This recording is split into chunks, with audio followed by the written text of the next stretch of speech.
So I've been watching a lot of these survival guys on YouTube trying to get ideas for myself. But there's one thing I've noticed about them all. They're all very unrealistic. They all live in their own worlds. And this is especially true when it comes to their creative ways to start fire. Like this one I watched. All you have to do was find a broken lighter, and that'll start you a fire. Just dry it up good, scrape the plastic off, and give it a good few turns. Dump all the dust on and spark it up, and you're good to go. An easy way to start a fire.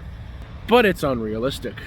Now, if you're a big-time outdoors person, I get it. You'll probably carry a lighter, a striker stick, and a knife.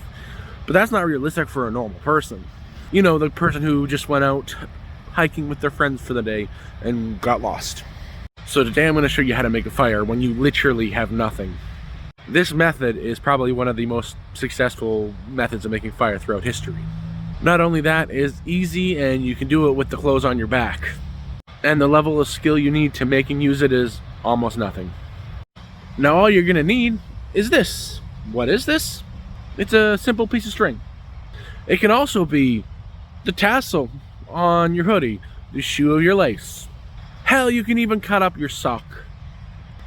And I'm pretty sure anybody can manage to get this, even if it's from their clothes, to make a fire. And that's all that you need to provide. Everything else you need is out here. Now you're probably wondering what this magical tool I'm talking about is, and it's called a fire bow. And I'm going to show you how to make it. Let's get into it. Now first, what I got to do is find the appropriate stick. I'm looking for something like this. A stick that's got a bend in it. Unfortunately, this one just won't do. So I'm going to go through this pile and see what I can find. You just need something in a bow shape because it is, you know, a fire bow. So I gathered the materials that I would need to craft this. A stick to act as the bow. A smaller stick to act as the friction point, the string of course, and a top covering so you don't hurt your hands.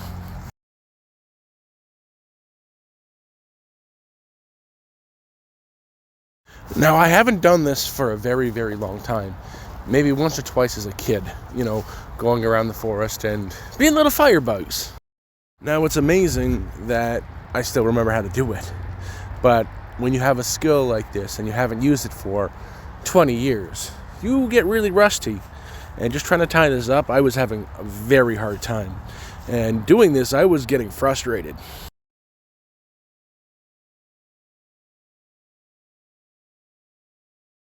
I was getting so frustrated just trying to get this tied up. You could hear it in my voice, and it was so bad, I felt like I had to mute the audio because you could, hear it in my voice. After all of that work, I do finally manage to get it tied up and put it to use. Unfortunately, nothing ever goes as planned. I didn't put it in the video, but I had to untie and retie because it was too tight. Then I had to redo it again because it was too loose.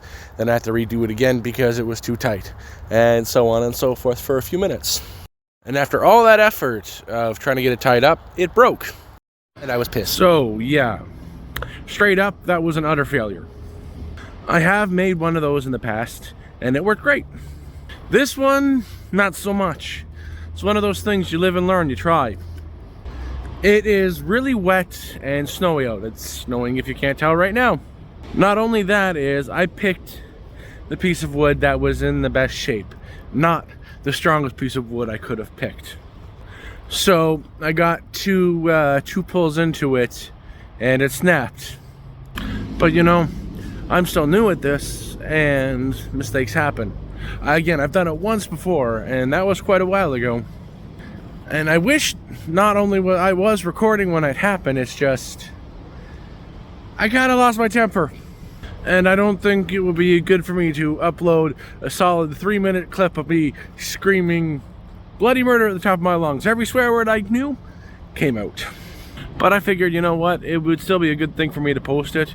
You can't always post your successes. You gotta show your failures too, because nobody's successful every time. And even the easiest things to do can be very hard. And that brings me back to the opening of my video. These survival guys make it look so easy. But they've been doing this for years. Not only that, but they record their own stuff and they edit their videos. It's very easy to show your successes and very easy to hide your failures. What they will show you is the one time they got it, but they're not going to show you the other 40 times they failed. This for me was a failure, but doesn't mean I'm not going to try again. And I'll show you that one too, and then when I fail again, I'll show you once more. Because when you do finally have a success, it'll be sweet for me to share.